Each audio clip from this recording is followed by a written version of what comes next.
Welcome to the 23rd Annual Lynn Fashion Showcase. My name is Delaney Smith, and I will be your MC this evening. I'd like to thank Amanda Perna, local fashion designer and owner of the House of Perna, for designing this couture gown that I am currently wearing. To kick things off, please welcome to the stage the executive producer of the Lynn Fashion Showcase and Vice President of Academic Affairs, Dr. Katrina Carter-Tellison. Thank you, Delaney, for the warm welcome. And good. Let's give a big round of applause for the incredible show tonight.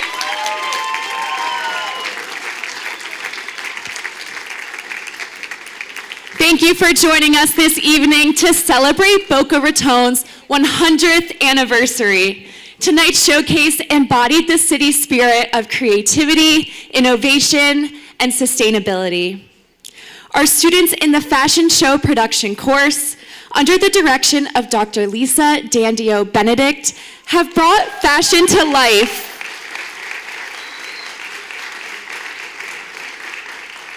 They honored the past while shaping the future with their forward-thinking vision. I'm Delaney Smith, and it's been a pleasure to be your MC this evening.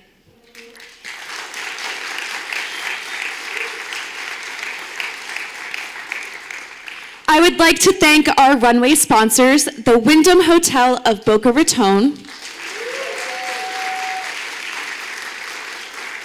Delray Dermatology, and Debbie and Mercedes Andreas. We are incredibly grateful to our First Lady of Fashion and Haute Couture presenting sponsor, Christine E. Lynn.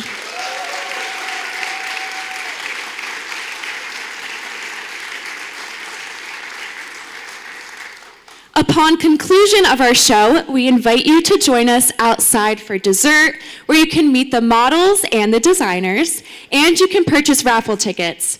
We are $5,000 away from our giving goal, and all of your donations end up going back into this student-run production. So we are extremely grateful for all of your support. And now, please welcome to the stage the fashion show production students.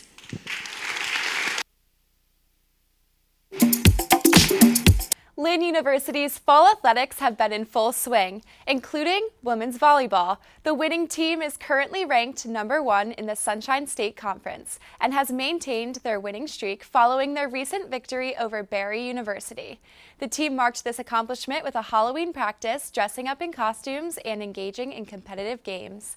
Reporter Ashley Martinez was there. In the Middle East, Hamas leader Yahya Sinwar has been killed by the Israelis. Sinwar, the architect of the October 7th massacre in Israel, has been killed according to the Israeli military. Here is Israeli Prime Minister Benjamin Netanyahu.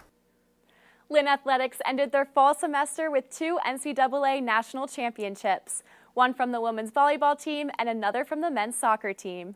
Here is reporter Antonio Aponte with more details on Lynn's current achievements, as well as the biggest stories from the professional sports world. Our hearts are heavy thinking about the victims, their families, and everyone affected by this tragedy. For those who were there, the memories of that day never fade. Today we hear from someone who covered the tragedy, longtime South Florida reporter and anchorman for WPTV in West Palm, Michael Williams, sits down with my colleague Lillian Carrion to talk about that day. In sports news, the Lynn University track team's impressive performance last season, breaking 15 school records and sending the first athletes in program history to nationals, has set high expectations for the upcoming season. Reporter Davin Jabelbis talked to the Lynn track coaches to gain insight into what's ahead.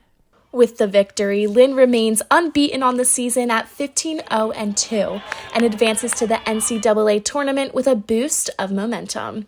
In addition to the championship title, Clavero, Vinalik, Kiefer, and Renstich were named to the All-SSC tournament team. Joining them on the list was Dominic Ngatier, who not only earned a spot on the team, but was also honored as the tournament's most outstanding player. How does it feel to not only be a champion, but also be named the most outstanding player of the tournament? It's a great feeling, but the most important thing is to win as a team. And yeah, it's another step to the big goal for us. Congratulations on a great win. What was going through your mind? What were your emotions when that final whistle blew? Thank you, first of all. I still have no words for that. I'm so overwhelmed. I think we've worked so hard throughout the whole season, and now that's the first reward. What does this win mean for you and your team? It means a lot. 3 years already that we've been playing this tournament and we didn't win, so it's incredible. How did you guys prepare for the victory today? It's all mental. Because we knew that we were going to play against a very good team, very good offensive team.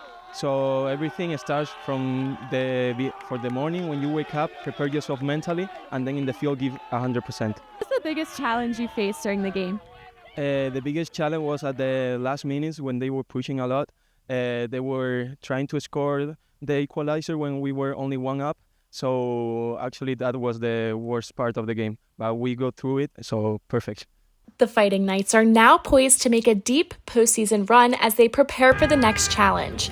Fans are encouraged to cheer on the team as they host the second round of the NCAA Division II men's soccer tournament.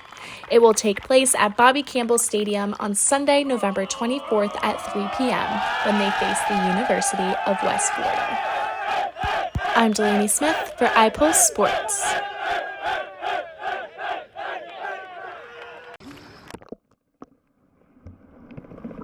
Nestled in the heart of Palm Beach County lies a hidden oasis that offers a blend of history, recreation, and natural beauty. Today, we take you to Peanut Island. This tropical park has become a favorite destination for both locals and tourists. Peanut Island was originally created in 1918 from the dredging projects that also established the Lake Worth Inlet and the Port of Palm Beach. Its name stems from a planned peanut oil shipping operation that never materialized in 1946. Over the years, the island has transformed into a recreational haven. Visitors can enjoy a variety of activities, including kayaking, fishing, and snorkeling in the clear waters of the surrounding Lake Worth Lagoon. Some have made it back to the ashes of their homes. It's just gone. Everything is just gone. This Altadena family, like so many others, scrambling to find affordable temporary housing. These rentals literally cost twice as more than my mortgage. What? Airbnb and a number of large hotel chains in the region are now offering displaced residents low or no charge accommodations. For every bride, the journey to their wedding day is filled with excitement, anticipation, and the desire to look and feel their best. That's where Palm Beach bridal hairstylist Kimberly Pike and Palm Beach makeup artist Sharon Icy come in. I actually got started when I was 18 working behind the makeup counter. I worked for Chanel for 3 years. That's where I learned all the basics. And after that, I moved over to MAC, and I was with them for 17 years. And I left MAC, and I've been a freelancer for 10 years. I do production work, weddings, event makeup, and a lot of photo shoots as well.